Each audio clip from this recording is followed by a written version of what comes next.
बिस्मिल्लाहिर्रहमानिर्रहीम। अस्सलामुअलैकुम। अल्लाह के नाम से शुरू जो बड़ा मेहरबान निहायत रहम करने वाला है। आज की रेसिपी इतनी खास होने वाली है क्योंकि आज मैं आप लोगों के साथ शामी कबाब की वो रेसिपी शेयर करने वाली हूँ जिसमें ना चिकन ना मटन ना बीफ इतने मजेदार और इतने टेस्टी बन के तैयार होंगे। खाली चने की दाल और आलूओं का इस्तेमाल करते हुए हम ये इतने मजेदार से कबाब बना के तैयार करेंगे जिन्हें आप इनको बना के हफ्ते 2 हफ्ते के लिए स्टोर भी कर सकते हैं। और कबाब को ही लेके आप लोगों को ऐसे आइडियाज भी देने वाली हूँ जो आप लोगों के बहुत ही ज्यादा काम आने वाले। कैसे बनेंगे इतने मजेदार से कबाब, इसके लिए आप लोगों ने वीडियो को एंड तक देखना होगा ताकि एक एक स्टेप आप लोगों के समझ आ सके और आपके भी ये कबाब इतने ही मजेदार बन के तैयार हो। चैनल पर नए हैं तो चैनल को सब्सक्राइब कर दें, वीडियो को लाइक कर दें और साथ ही बेल आइकन को प्रेस कर दें ताकि इस तरह की मजे की रेसिपीज आप लोगों से मिस ना हो सके। तो चलाएं फिर ये बगैर गोश्त के कबाब बनाना शुरू करते हैं। तो चले जी बिस्मिल्लाहिर्रहमानिर्रहीम। मजेदार से शामी कबाब बनाने के लिए मैंने यहाँ पे 250 ग्राम चने की दाल ले ली। इसको अच्छे तरीके से मैंने वॉश किया है और फिर से 2 से 3 घंटे पहले भिगो दिया था। अब ये भीग के बिल्कुल रेडी हो गई है। सारी दाल शामिल कर देंगे प्रेशर कुकर में और फिर कुछ मसाले शामिल करेंगे। यहाँ पे ले लिए मैंने 10 से 12 अदद लहसुन के जवे, 1 टीस्पून जीरा ले लिया, 1 टीस्पून नमक ले लेंगे, 10 से 12 अदद यहाँ पे गोल साबित वाली मिर्चें और थोड़ा सा यहाँ पे टुकड़ा ले लिया अदरक का।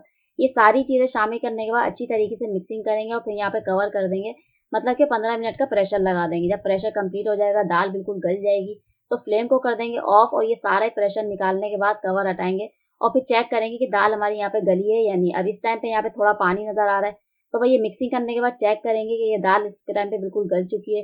अब हाई फ्लेम करेंगे और सारा पानी ड्राई कर लेंगे। ड्राई करने के बाद ये एक घोटना ले लेंगे और घोटने की मदद से इतना घोटेंगे कि मिक्सर फॉर्म में आ जाए। यही काम आप लोग चॉपर में भी कर सकते हैं या फिर सिलबट्टे में भी कर सकते हैं। मैं यहाँ पे घोटने की मदद से घोटूंगी क्योंकि हमें यहाँ पे झटपट वाला काम करना है। अब ये सारी दाल पीस के बिल्कुल रेडी हो गई है। अब ये निकाल लेंगे एक बाउल में। अब ये सारा ही मिक्सर ठंडा हो गया है। अब यहाँ पे शामिल कर देंगे 2 बॉयल आलू, इस तरीके से ग्रेटर की मदद से ग्रेट कर लेंगे। अब यहाँ पे हम लोगों को 2 फायदे होंगे। एक तो कबाब की क्वांटिटी यहाँ पे बढ़ जाएगी मसाले की, दूसरा यहाँ पे बाइंडिंग अच्छी आएगी। ये सारे ग्रेट कर लेंगे। फिर हम यहाँ पे कुछ हरा मसाला ले लेंगे जो कि हरा धनिया यहाँ पे बारीक सा कटा हुआ ले लिया है मैंने, बिल्कुल आधी गड्डी ले ली है। बारीक सा कटा यहाँ पे पुदीना ले लिया, वो भी आधी गड्डी है।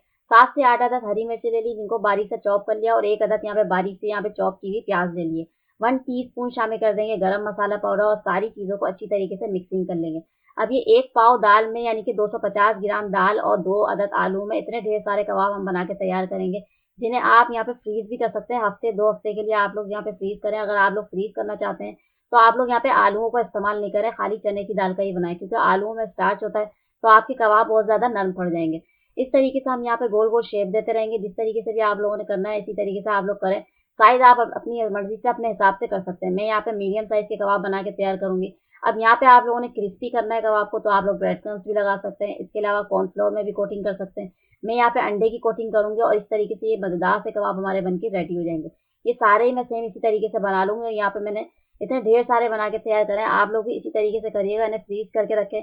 जब भी आप लोगों का दिल करे आप लोगों को दाल चावल के साथ सर्व करें। इसके अलावा आप लोग बच्चों को टिफिन बॉक्स में बना कर दें। अब कबाब को फ्राई करने के लिए मैंने यहाँ पे 2 अंडे ले लिए, इनको फेंट लिया अच्छे तरीके से नमक मिर्च डालने के बाद और अंडे की कोटिंग करेंगे पहले कबाब में और फिर शामिल कर देंगे ऑयल में। ऑयल आप लोगों का यहाँ पे हाई फ्लेम पे होना चाहिए, गर्म होना चाहिए ऑयल का टेम्परेचर।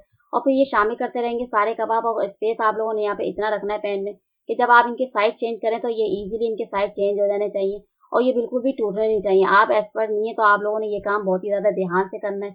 बिल्कुल भी ये टूटने नहीं चाहिए कि बहुत ही ज्यादा ये सॉफ्ट और ये बिल्कुल नरम और मुलायम होते हैं ये कबाब। हल्के हल्के यहाँ पे हाथों से आप लोगों ने यहाँ पे चेंज करना है और यहाँ पे 1 से 2 मिनट लगेंगे हमें एक साइड से पकाते हुए और 1 से 2 मिनट ही लगेंगे हमें दूसरे साइड से पकाते हैं। मतलब कि टोटल हमारे यहाँ पे टाइम हो जाएगा 3 से 4 मिनट में। ये आराम से ये कबाब हमारे सिक्के बिल्कुल रेडी हो जाएंगे। तो आप लोग भी इसी तरीके से करिएगा और ये कितने मजेदार से ये दिखने में लग रहा है तो ये खाने में देखिएगा कितने मजेदार से टेस्ट होगा। कोई पहचान ही नहीं पाएगा, जिसको आप खिलाएंगे वो जज ही नहीं कर पाएगा कि ये आपने आलू से और चने की दाल से बना के तैयार करें। सबको यही लगेगा। इसका टेस्ट यकीन माने ऐसा है कि आप लोगों ने इसको गोश्त से तैयार करा है। टेस्टी से मजेदार से कबाब को आप डिश आउट कर लेते हैं।